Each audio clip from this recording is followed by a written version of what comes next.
You're watching Drakewing Gaming. Enjoy the video.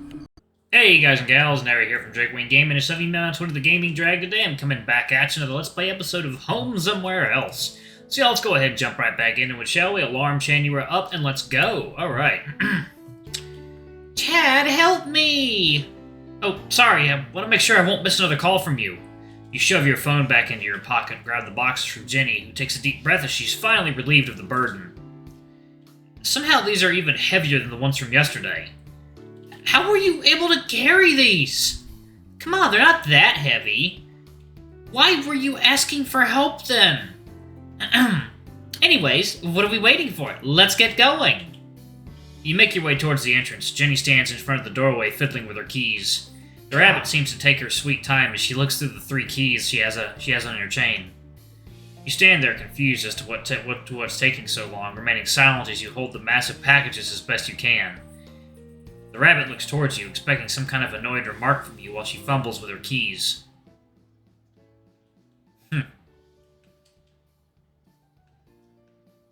Well, you're no fun! The bunny unlocks the tattered wooden door and lets you in as she holds the door open for you. Leave them there with the rest, please. You enter the room and head towards the ever-growing pile of packages. She closes the door behind you as you bend down and drop the boxes. Ow! Your back aches due to your reckless disregard for good posture. Chad, you have to bend with your knees. Don't do that again or you might actually get hurt. Aye, I'll keep that in mind. Yeah, you better. The last thing I need is my star employee getting hurt. The rabbit gives you a light pat on the shoulder as you arch backward, stretching your weary spine. You good? Don't forget we're painting today.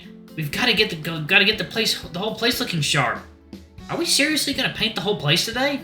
Yep, the whole place. The whole place. The whole place. By ourselves. What? No! If we're gonna get this done today, we're gonna need a whole lot of help. Your eyes light up in hope. You hired professionals? Huh? Hell no, I asked one of my friends to lend a hand. Oh. He should be arriving soon enough, but let's not waste time. Would you kindly grab the paint and the rollers? Alright, where are they? It's in the box you were carrying. I went to pick them up fresh from the store. You make your way to the boxes from earlier and open the lid. You find a set of 3 paint rollers and paint pans along with some smaller brushes for more precise work. You grab a pair of rollers and pans and walk towards Jenny, who is rummaging through a plastic bag. Normally we need to cover the floor with tarps and tape up the windows, but we're not going to. Why is that? Well, because we're going to replace everything, so who cares if we get paint on it? The floors, the flooring, the chairs, the side windows, the whole place is going to be redesigned. Makes sense. Do we have a design in mind then? Nope. In due time, Chad, don't you worry. Oh, I do worry. Wait, coffee time.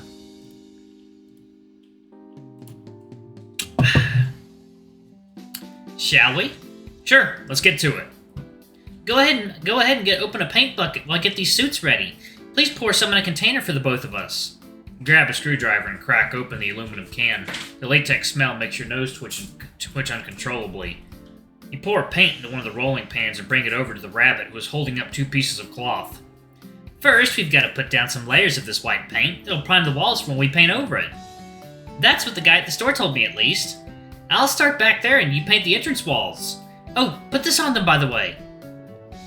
Jenny throws a wrapped piece of white cloth at you. You unfold it and find a very long, full-body suit.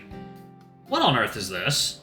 They're industrial-grade disposable coveralls designed for commercial painting, waste management, protection from biohazards, and bodily fluids. This box is very descriptive. Basically, it's to make sure you don't get paint on your clothes. Charming. Well, let me put this thing on. You fiddle around trying to get your foot into the first hole, but after a minute, it fits you like a glove. You pull up the zipper and you're ready for work. You turn around to face Jenny as she immediately bursts out laughing.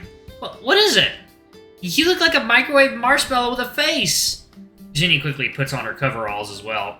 Does this make me look fat? The rabbit strikes a seductive pose while blowing you a kiss.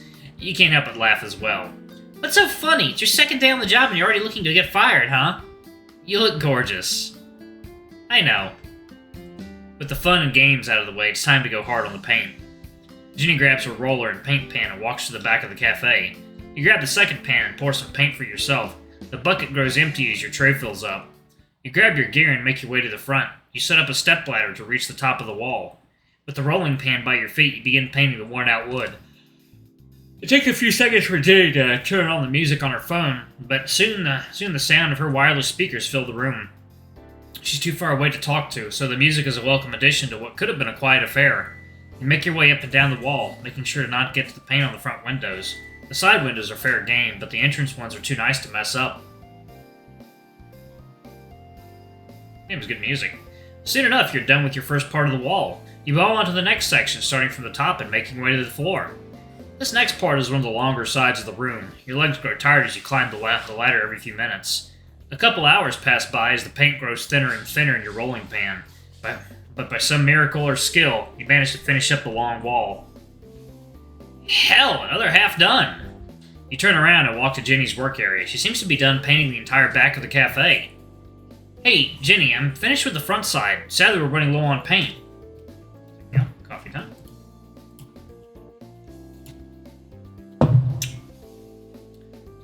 It's looking good, Chad. We're almost halfway done. And don't you worry, my backup plan should be coming right...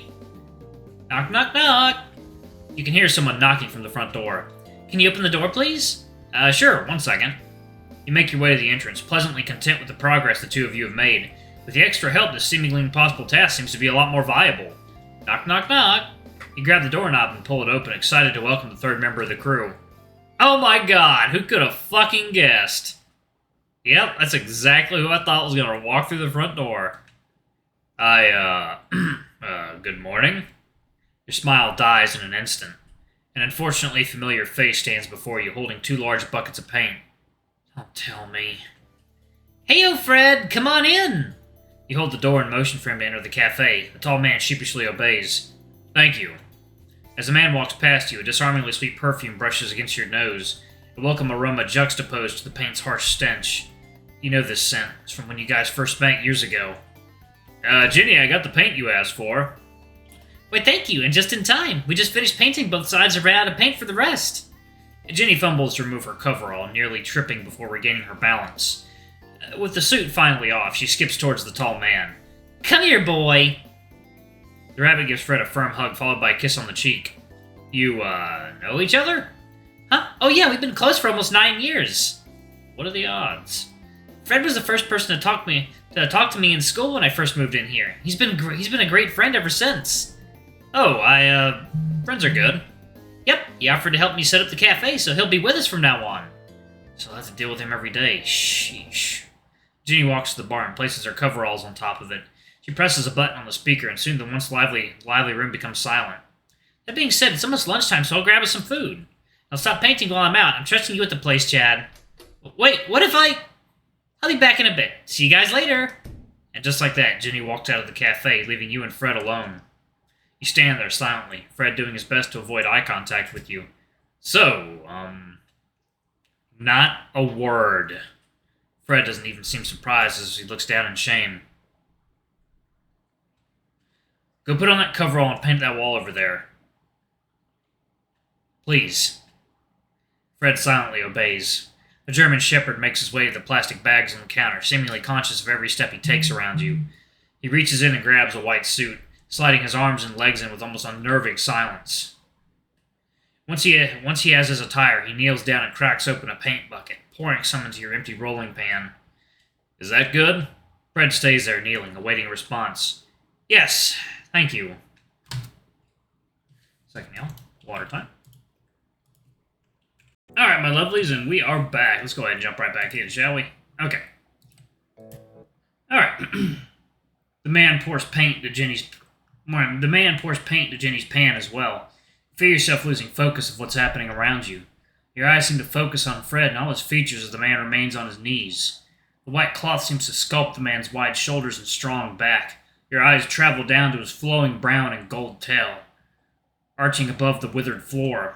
Your eyes travel lower uncontrollably, finally landing on his round, muscular ass. Christ. Fred turns to you, his gaze meeting yours. You snap back into reality, turning away in an instant as if you were passively looking around the room. You quickly grab your supplies and stepladder and head to the longest wall in the cafe. Fred walks behind the counter and starts painting the wall directly across from you. The both of you start working diligently. So, you don't even look at him.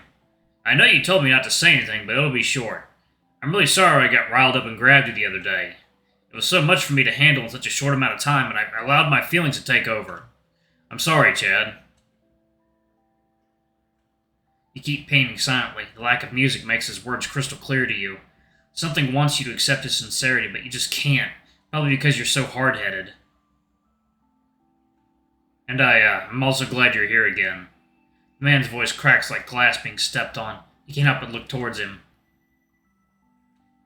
For so long, all I wanted was to see you one last time, and now you're here. Fred.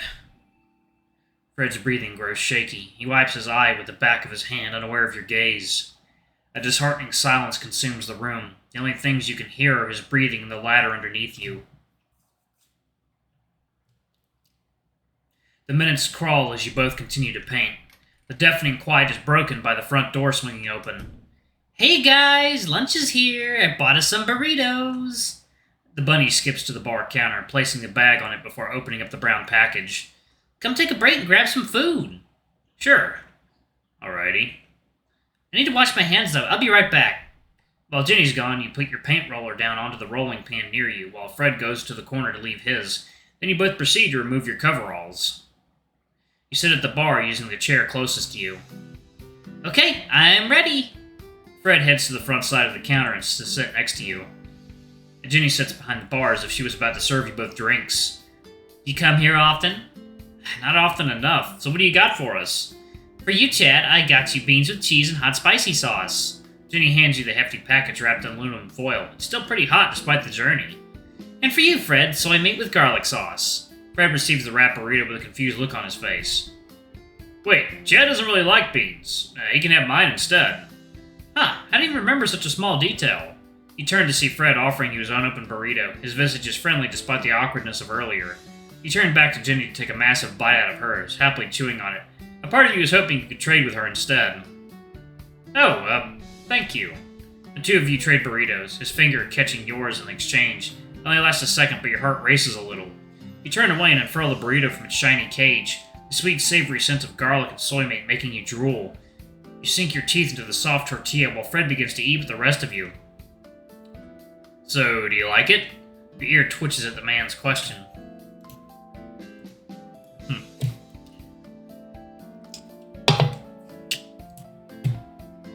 Sure. I don't want to be rude to him in front of Jenny, but how can he act like nothing's wrong? It pisses me off. You take another big bite from the burrito, trying to enjoy it while sitting next to Fred. So, how was yesterday evening, Chad? It was alright. I went to pick up Thony, and then we went back to Kathy's. I helped make a really nice dinner, and then I stayed at her place. Who's Kathy, and what do you mean by stayed at her place? Oh, she's, Would it be weirder that I'm staying at her house after only knowing her for a few days, or that I'm homeless because my boss caught me naked in the middle of the woods? Fred turns to you, seemingly aware that you're nervous as all hell. She's a Catwoman who sells damn good coffee at the park. Fred? You're confused by Fred butting in, taking the attention away from you in the process.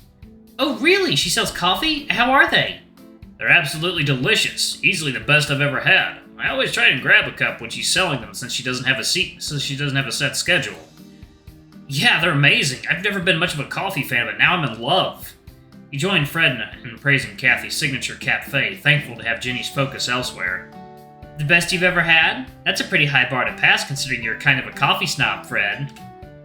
Alright, y'all, I'm going to go ahead and pause it right there. Thank you all so much for watching. Don't forget to like, comment, subscribe, ring that notification bell, and check out our Patreon if you can. It always helps. Before I go, I'm going to give a quick shout out to our lovely bronze tier patrons. Thank you all for all you do for the channel. We greatly appreciate your support.